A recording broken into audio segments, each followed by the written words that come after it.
नमस्कार फ्रेंड्स, मैं प्रकाश दत्तरोजा once again आज आपके सामने एक वीडियो लेकर आया हूँ। फ्रेंड्स, ये वीडियो के अंदर हम जानेंगे कि MLM के अंदर, MLM यानी मल्टी लेवल मार्केटिंग बिजनेस के अंदर ज़्यादातर लोग फेल क्यों होते हैं। तो फ्रेंड्स, आइए जानते हैं वो 4 रीजंस जिसकी वजह से ज़्यादातर लोग MLM बिजनेस के अंदर फेल होते हैं। और दूसरी बात कहना चाहूँगा फ्रेंड्स, अभी तक आपने मेरी YouTube चैनल को सब्सक्राइब ना किए हो तो उसको सब्सक्राइब कीजिए और उसके पास में रहे बेल आइकन को क्लिक कीजिए, जिससे कि आप मेरे अपकमिंग वीडियोस की नोटिफिकेशन पा सकते हैं। फ्रेंड्स, आइए जानते हैं आगे के 4 रीजंस।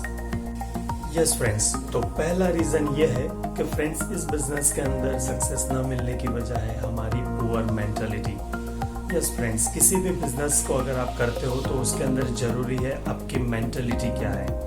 और पुअर मेंटालिटी की बात करूँ तो यहाँ पर एक चीज खास कहना चाहूँगा कि फ्रेंड्स, एक कहावत है कि लोग अपने दुख से दुखी नहीं है, दूसरों के सुख से दुखी है।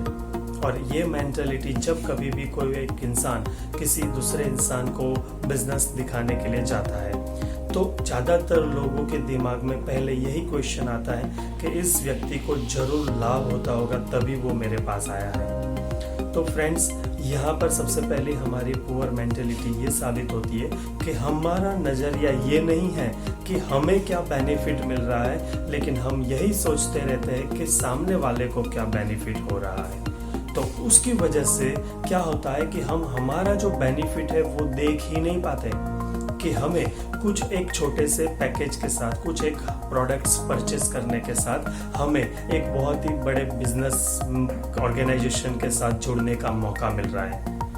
दूसरी पुअर मेंटालिटी की बात तब होती है फ्रेंड्स कि चलो आपने बिजनेस स्टार्ट भी कर लिया, लेकिन बिजनेस स्टार्ट करने के बाद कुछ समय के बाद जब आपका स्पॉन्सर या आपके लीडर जब आपके साथ नहीं होते और कुछ समय के लिए दूसरे टीम के साथ काम करने लगते हैं तो ज़्यादातर लोग ऐसे सोच लेते हैं कि देखो अब मुझे इस बिजनेस में लाके अकेला छोड़ दिया, या तो फिर ये सोचते हैं कि अब हमारे जो लीडर है वो खुद की ही इनकम के बारे में सोचते हैं। और यही सारी सोच जो है वो पुअर मेंटेलिटी की साबित होती है। लेकिन सबसे पुअर मेंटेलिटी की बात बड़ी ये होती है जबकि आप अपने अपलाइन, जबकि आप अपने लीडर्स के बारे में अपने आप से नहीं लेकिन दूसरों की टीम के साथ भी बात करने लगते हो। तो फ्रेंड्स, यही पुअर मेंटेलिटी आदमी को, इंसान को MLM इंडस्ट्री के अंदर कामयाब नहीं कर पाती। दूसरा रीजन ये है फ्रेंड्स, इस इंडस्ट्री में फेल होने का, not ready to learn more, यानी कि ज्यादातर लोग सीखने के लिए तैयार ही नहीं होते। यहाँ पर फ्रेंड्स एक चीज तय है कि आप कभी भी कोई भी इंसान को कहोगे कि आप जो भी अभी फिलहाल कमा रहे हो क्या उससे ज्यादा अर्निंग करना चाहते हो, तो हर एक इंसान कहेगा हाँ ऑफ कोर्स।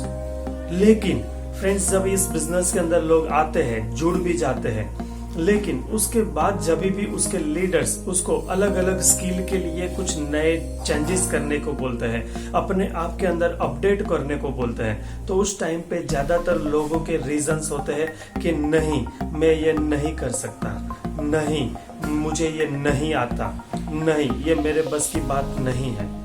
तो फ्रेंड्स, ये जो है वो एक रीजंस है। अगर आपको बिजनेस के अंदर बड़ा पैसा कमाना है तो हर एक चीज आपको सीखनी जरूरी है, क्योंकि कल को आप भी बहुत बड़ी टीम को लेकर मैनेज करते होंगे। तो हर जगह पर पॉसिबल नहीं है कि एज अ लीडर एक इंसान हर जगह पर पहुंच सकता है। तो आपको अलग अलग स्किल को डेवलप करना पड़ेगा, जैसे कि communication skill, presentation skill, then after management skill, people management skill, तो ये काउंसलिंग, ये हर एक चीज जो है वो आपको सीखना है और सीखने से ही आ सकता है। आपको एक बार में नहीं आएगा। आपके सीनियर्स, आपके लीडर्स जानते हैं कि आपको नहीं आता, लेकिन वो सभी लोग आपको हाथ पकड़ के सिखाने के लिए तैयार है। सिर्फ आपको एक कदम आगे बढ़ाने की जरूरत है फ्रेंड्स। और इसीलिए अंत में कहना चाहूंगा, कहा जाता है no learning no earning. Yes friends, तो तीसरा रीजन ये है इस इंडस्ट्री में फेल होने का, that is a false commitment. तो फ्रेंड्स, ये फॉल्स कमिटमेंट को मैं सबसे बड़ा रीजन कहूँगा, सबसे बड़ी चीज कहूँगा।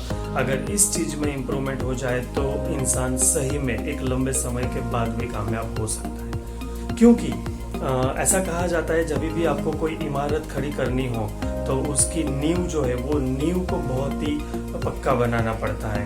तो फ्रेंड्स, इस बिजनेस के अंदर जब भी आप आते हो तो आपके लिए जब भी आपके साथ कोई नए पार्टनर्स जुड़ते हैं तो वो पार्टनर्स के साथ आपका जो ट्रस्ट बिल्डअप करना होता है उसको मैं कहना चाहूँगा नींव। अगर वही समय पर आपने उनका ट्रस्ट जो बिल्डअप किया और उसको लंबे समय तक फॉलो किया तो फ्रेंड्स 100% आपका बिल्डिंग यानी आपकी जो इमारत है MLM की, आपकी टीम की जो इमारत है वो बहुत ही बड़ी बन सकती है। लेकिन होता क्या है कि फ्रेंड्स, इस बिजनेस के अंदर लोग पैसे जल्द से जल्द कमाने के चक्कर में फॉल्स कमिटमेंट करने के लिए चालू कर देते हैं। और जैसे ही फॉल्स कमिटमेंट करते हो फ्रेंड्स, ऑन द स्पॉट उसका कोई असर आपको नहीं दिखता, लेकिन एक लंबे समय के बाद जब इंसान को पता चलता है कि आपने उसके साथ फॉल्स कमिटमेंट की है, वो एक गलत आशा के साथ आपके साथ जुड़ता है, तो एक समय के बाद जब उसको पता चलता है तो वो आपके साथ ज्यादा समय तक काम करने के लिए नहीं रुकता। दूसरा, वो कभी भी आपके साथ आपका साथ छोड़कर जा सकता है। तो इसीलिए फ्रेंड्स, यहाँ पर एक और कहावत मैं कहना चाहूँगा, जैसी करनी वैसी भरनी। क्योंकि फ्रेंड्स, मैं अलग अलग MLM कंपनीज के अंदर भी ट्रेनिंग प्रोवाइड करता हूँ और जैसे कि बहुत सारे लोग मेरे साथ काउंसलिंग करते हैं, तब उस टाइम पे मैंने उनको काउंसलिंग के समय पे जिस तरीके से मैंने उनके मुंह से आंसर निकलवाए तो पता चला कि फ्रेंड्स, उनकी टीम टूटने की वजह या तो फिर उनके कोई लीडर के छोड़ के जाने की वजह ज्यादातर जो होती है वो होती है फॉल्स कमिटमेंट। और 4th नंबर का जो रीजन है फ्रेंड्स, वो है इजीली गिव अप। फ्रेंड्स, यहाँ पर मैं कहना चाहूँगा उसका मतलब ये है जल्दी से हार मान लेना। फ्रेंड्स, इस इंडस्ट्री के अंदर जहाँ तक मैंने देखा है तो होता ऐसा है कि जब भी आप इस बिजनेस की शुरुआत करते हो तो दूसरे लोगों की तो बात बाद में है, लेकिन आपके नज़दीक के लोग, यहाँ तक कि आपके घर वाले, यहाँ तक कि आपके रिलेशन वाले भी आपको ताना मारना चालू कर देंगे। यानी कि देखो ये चैन बनाने वाला काम करने के लिए आ गया, देखो ये हमें फंसाने के लिए आ गया। ऐसे एक दो नहीं, ऐसे हजारों ताने आपको सुनने पड़ेंगे। और इस इंडस्ट्री के अंदर सबसे पहले बहुत ज़्यादा लोग ऐसे होते हैं जो ये ताने सुन के ही इस इंडस्ट्री को क्विट कर देते हैं। दूसरी बात, चलो इसको भी आपने झेल लिया, लेकिन उसके बाद जब आपको काम करने की बारी आती है तब आपने किसी को प्लान दिखाया या तो फिर उसकी फॉलोअप करने लगे तो बहुत सारे यानी ये चक्कर काटने पड़ते हैं और बहुत सारी मेहनत जद्दोजहद के बाद कोई आपसे जुड़ता है, कोई आपके साथ काम करने के लिए राजी होता है। तो इसी चक्कर में भी बहुत से ज़्यादा लोग जो है वो अपने आप को क्विट कर लेते हैं। लेकिन फ्रेंड्स, ये 100% राइट है कि इस बिजनेस के अंदर शुरुआत में आपकी मेहनत बहुत ज़्यादा होती है और इनकम कम होती है, लेकिन एक समय ऐसा आता है कि जब आपकी मेहनत बहुत ही कम होती है और उसके सामने आपकी इनकम बहुत ही ज़्यादा होती है।